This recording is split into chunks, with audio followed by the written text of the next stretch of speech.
This is my work solar setup on my Model 3. As you can see, I have the Renogy 400 watt blanket that I put on the hood and secure it with bungee cords.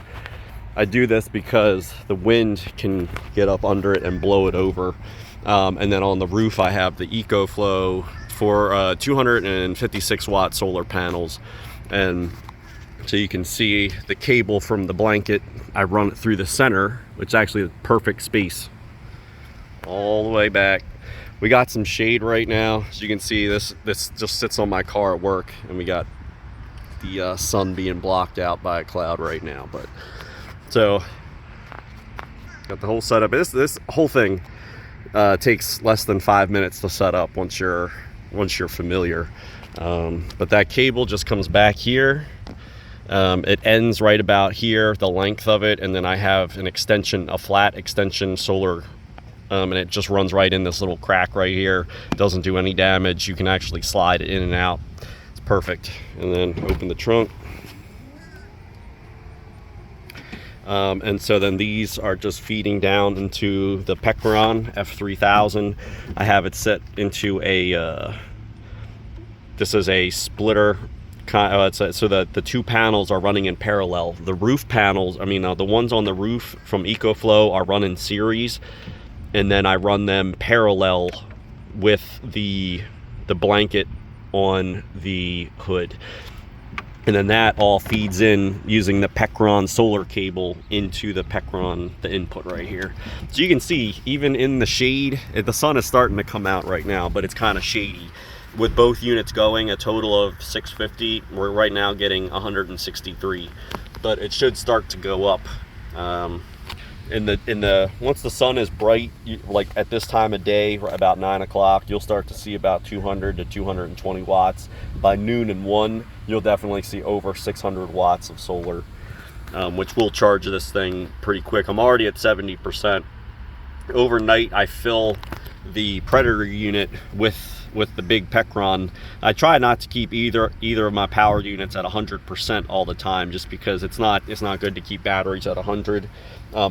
These lithium iron phosphates are fine for a little while, but just like my car, the Tesla, I don't keep it at 100, and I keep it right around middle.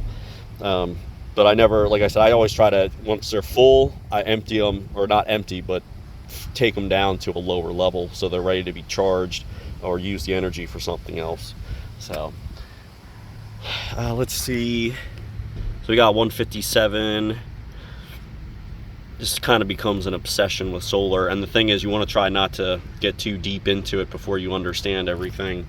But the other thing was, I got a second one of these blankets, right? And I'll make it a warning, because I'm probably not buying any more of these, but this one still works completely fine for now. But the second one I ordered came in, and I wired it up in series with this one to make sure that it was working. It worked for the first session I had, and I was pulling over a kilowatt of solar, and then the next day I plugged it in, and I was getting half of what I should have been getting.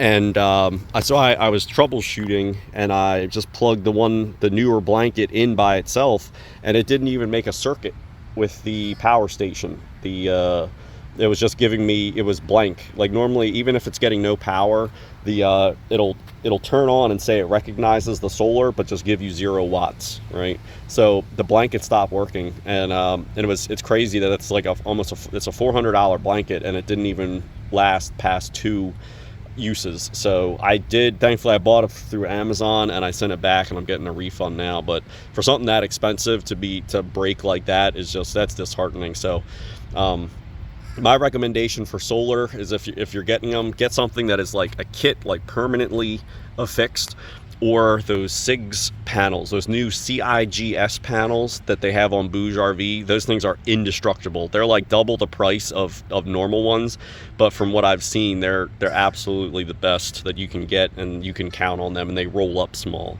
So yeah, I don't think we're gonna get full sun right now because we got these clouds, but I'm still pulling, 119 right now. But this whole setup is meant to just sit here on my car while I'm at work, and it'll just pull in sun all day. By the time I get to the end of the day, that thing will be full. That thing will be full. The Pecron will be full by about 2 o'clock, so ready to use. If you guys got any questions or anything about this, it is possible. This is what I do every day. It's pretty sick. All right, guys, thank you.